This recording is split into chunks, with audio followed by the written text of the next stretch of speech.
World War I, unang laban ng gabi, nandito tayo sa Kim's area. Sa kanan ko, representing Olongapo, magingay para kay Paksa. Sa kaliwa naman, galing Bataan pa para sa inyo, magingay para kay EJ Power.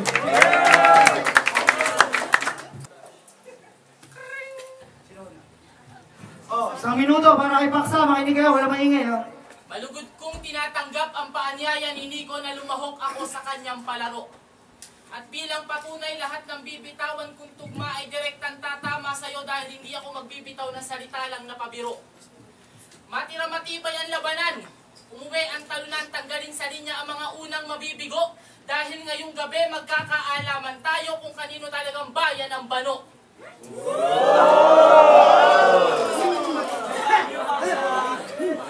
Power!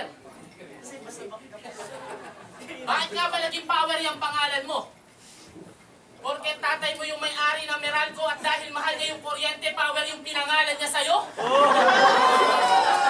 Ako si Paksa. Yung airpot ko ang pangalan Nestor. Siya naman si Power, kaya malamang yung airpot nito ang pangalan Generator. Hindi, kasi ang totoo niyan, hindi lang naman daw kasi yung dati ko nakalaban yung member, kundi pati siya, isa siya sa mga naging tunay na member ng Power Ranger. Yun ang naaalala kong sa akin, sinabi mo. Minsan nga siya natanong ko, kung talaga member ka ng Power Ranger, pare ano yung kulay mo? Sabay sagot niyang, orange kasi Bisaya, kasi ako. Leche, wala ko sa iyong panahong makipaglokohan. Dahil kahit nakapangyarihan niya ang pangalan mo, hindi ako takot yan ang sa'yo'y payo ko lang. Paano kita kakatakutan kung ang kapangyarihan mo'y nanggagaling sa bunganga't kilikili mo lang? Ako si Paksa, pero Eugene yung tunay na pangalan. May spiritual na kapangyarihan. Kinakatakutan ng mga class S na makalaban, kaya wag kang paharang-harang dahil tatagos ka sa kabilang pader kapag sumalubong ka sa aking ray gun.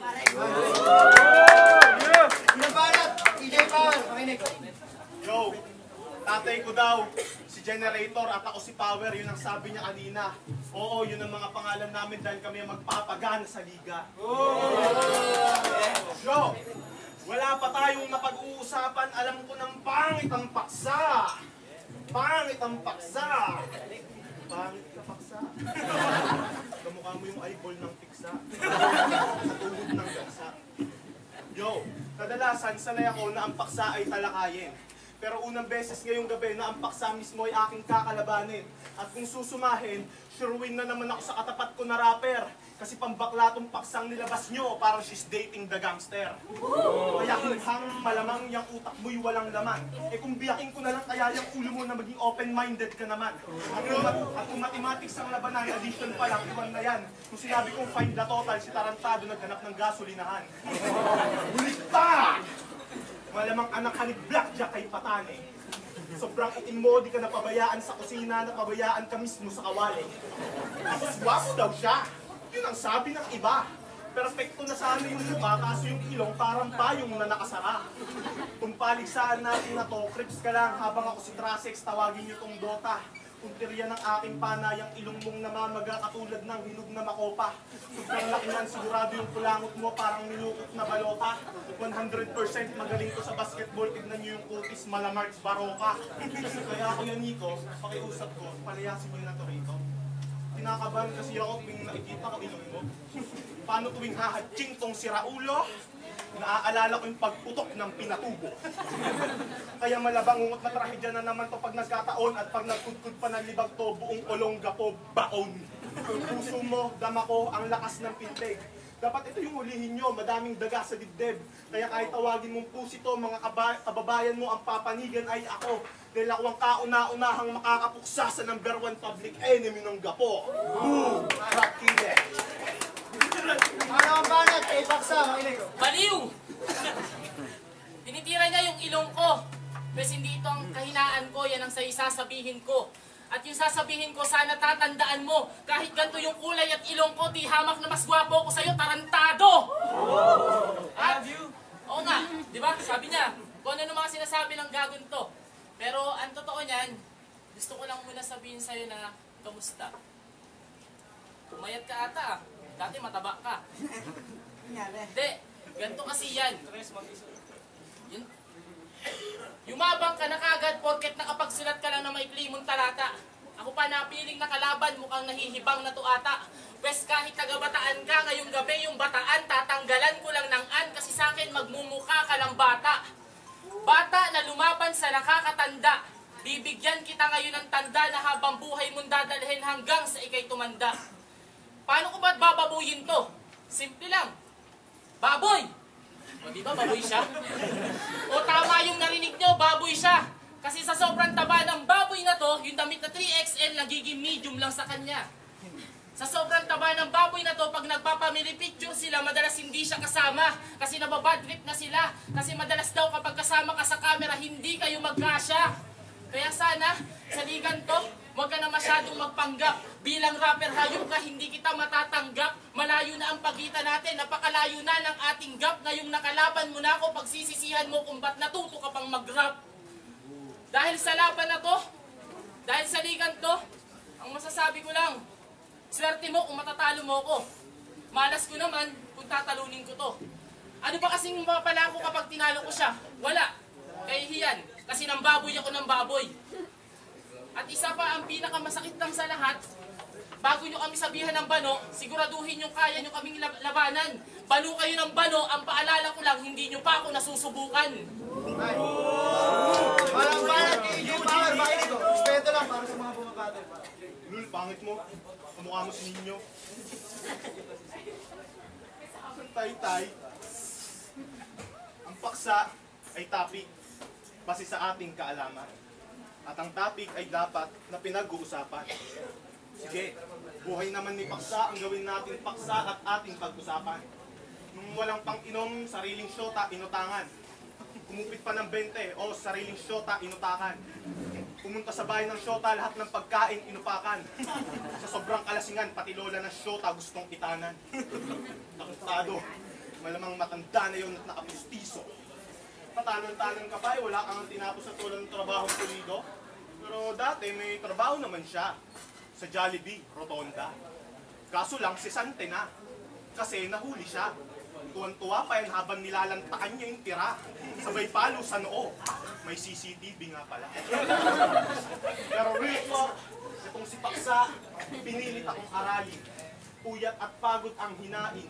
Dugo at pawis ang pinuhunan para lang sa laban namin. Pero mamamatay ka lang sa pagtrabaho mo sa akin. Tawagin mo kong Hanjin. Kaya pugutan kita ng ulo at tanggalan kita ng puso nang walang alinlangan habang ang ina mo'y humihingi ng tulong para lang sa bobong tulad mo. At dahil napakahaba ng sinabi ko, papaitliin ko ang sabi ko, Paksa! Putang ina mo! Ako bambidang Chun-Li sa kontrabidang Bruce Lee. Ngayong gabi makikilala nyo ako bilang sigang bully. Walang sinabi sa mga ungol ko ang iyong mahinang huni. Kasi malaking pasabog, bawat pahayag ko parang Big Bang Theory. Dahil para akong inhinyero, bawat linya'y planado. Pinangalapat ang G-Tech, lahat ng ray may tansyado. Subukan mang halongkatin, baul ng aking pagkatao. Di mo kaya buksan dahil gamit ko isang katerbang kandado. Kaya ginawa ko lang praktisan itong tarantado. Ako yung MC na nag-hardline sa big sa panalo. Mga panangga mong bara ay dispaninghado. Sablay sa depensa para si Paul George uuwi kong baldado. Ay! Ulipanan kayo, Paksa! Makinig! Para tayo bilang sa likod! Sabi niya, pangit daw ako. Pwes, titiyakin ko naman sa lahat na tao na sa akin, mas pangit siya. At kung di kayo maniniwala, may patunay ako na sa akin, mas pangit siya. Dahil nagawa lang naman ni Andrew yung kantang humanap ka ng pangit nung nakita ka niya. At, teka lang, sige nga, mag-usap tayo. Matanong ko lang, ba't ba kasi pag sinabing ulong gapo o kaya gapo, dinudugtungan ka agad ng mga dayo? Bano? Walang kwenta, mahina, bokols. Ayan lang naman yung lagi. Lalo na lumaban si Invictus ka kasi rin siya Pampanga. Binasto sila ng crowd doon. Kitang-kita naman sa video. At ang naalala ko pa, sinabi kay Rish, ulo kayo ng ulo, mga wala naman kayong utak. Wow! Bakit? Nasaan pa yun?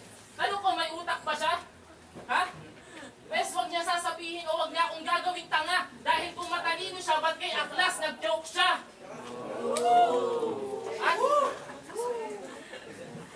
At sasabihin ko na lang din, tama, inaamin ko naman na lahat ng MC na umanay sa Olongapo para ipagtanggol ang bayan namin, kadalasan umuuwing talo. Magmula kay Tuken Eldino, Kamandag tapos Nico, Jaforms, Rich, tapos Acero. Oo, kadalasan, lagi nga silang talunan. Pero sana wag muna po natin silang pagtawanan dahil lubos ko silang hinahangaan. Hindi naman talaga biro ang lumaro sa gantong uri ng larangan. Dahil nakataya dito ang aming dignidad, respeto at pangalan. Kapag nagkamali ka ng galaw, madadamay pa yung girlfriend at magulang. At matatawag ka lang na talunan kapag ang baon mo ay kulang. Pero sana sa isang banda, gusto ko pa lang din ipaalala na pagkatapos ng battle, pagkatapos nila matalo, may mabubuo pang tawanan. Sabayan pa sila ng kantsawan. Pero sana, bago nyo naitin yung aming bayan, yung sasabihin ko, huwag nyo munang kalimutan. Sana bago nyo sabihin, banu kami, pag-aralan nyo muna kami o kaya ako ang inyong subukan. Hindi pa ako lumalaban sa flip-top, totoo. Dahil sabi ni Nico, meron pa daw akong kailangang pagdaanan. Pero tanong ko lang, ano pa bang kailangan kong pagdaanan? Lahat ata ng daanan, dinaanan ko na.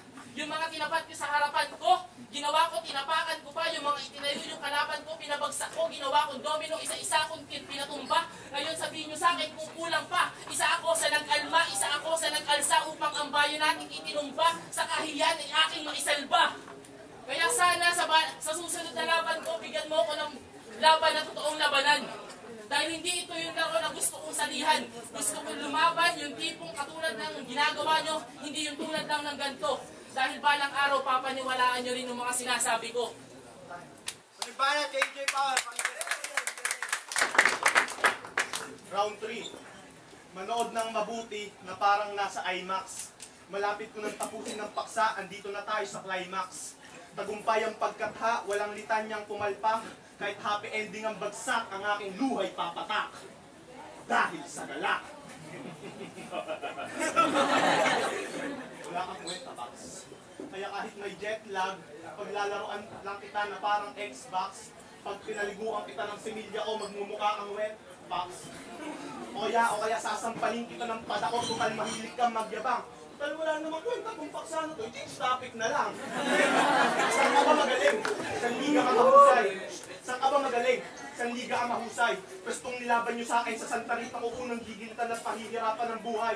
Mabubulaga ka sa ngawa dahil unti-unti kang mauutas at malamang isumpa mo ko. Yung katawan mo gagawin kong butas-butas hanggang maging sungka na gago. Tapos bawat butas lalagyan ko ng fishing hook at kakalad ka rin kita hanggang bareto. Ipapapinit kay Gordon, ipapasula kay Paulino. Tawagin nyo akong Raymond Santiago, iiyak sa harap ng maraming tao pang inamo Claudine Barreto.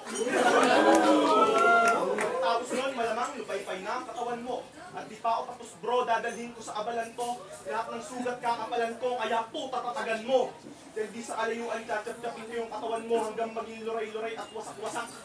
Yung ibang parte, ibabasibas ko sa mabayuan. Yung lamang loob, ibibenta ko sa palengke ng bahak-bahak.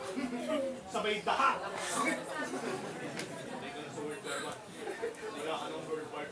Pweh, fuck you. Ngayon patay ka na, dadalhin ko yung bangkay mo sa bahay nyo nang wala pang 60 seconds. Pagkatapos ko sa iyo ng kamatayan ngayong gabi yung tinatawag na topic sentence. Kaya kahit kanino ka pa, humingi ng payo at gabay. Sa mga tira kong masakit, ikaw ay lalong aaray. At pagtapos ng battle, manuduo tayo ng sabay. May motorcade si Paksa na asakay sa karo ng patay. Ay. Bago matapos ang lahat, kinalulugdan ko ang mga taong pumunta. Mga tropa at madla, mapalalaki, babae man, mabakla. Taus-pusong pasasalamat mula sa bawat isa. At kung nababanaagan niyo huling rima ko ay bakit patula? Dahil dito ko nawinawak sa ng aking paksa. Ay, amigay, para sa laban!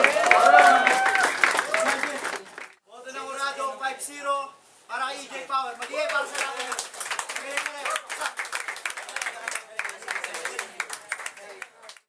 Sipsiting ng Bataan Hip Hop Movement. Yung laban Paksa versus EJ Power. Si Paksa, bali, ito na yung pangatlong laban niya na napanood ko. Masasabi ko isa talaga siya sa pinakapabulit ng FC dito sa Olongapo.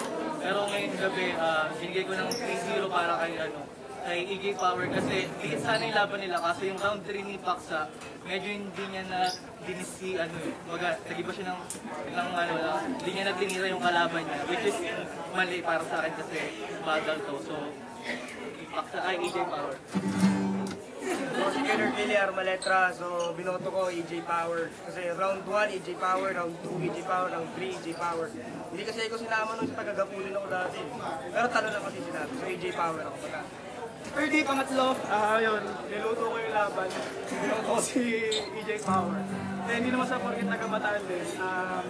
Tulad ko sinabi yung tips kanina, round 3 ni Paksa, hindi na pamukul sa kalaban niya. So yun, mas nagandaan ako sa kanya.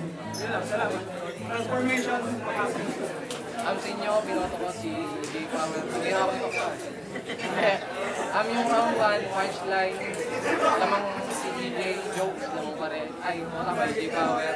Round 2, medyo bukit, pero lumamang pa rin. Tapos round 3, yun nga, masyadong malayo yung ginawa ni Paksa. Kasi battle, tapos biglang maliwanag. Hindi direct hit. Yun lang. Pogi ako. Araw ng kay Paksa, round 2 kay Power. Round 3 kay Power. Pero nice kay Paksa.